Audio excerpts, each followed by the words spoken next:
Don't highlight the active row by hand.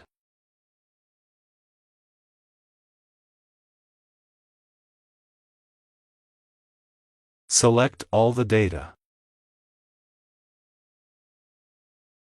Go to the conditional formatting. Choose New Rule. Select Use a formula and enter this code.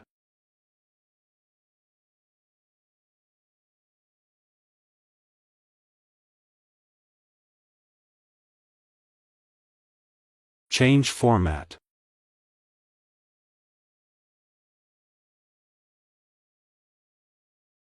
Right-click the Worksheet tab and select View Code. Change General to Worksheet. Type this code. Go back to Excel. The active row auto-highlight. Like and follow for daily tips.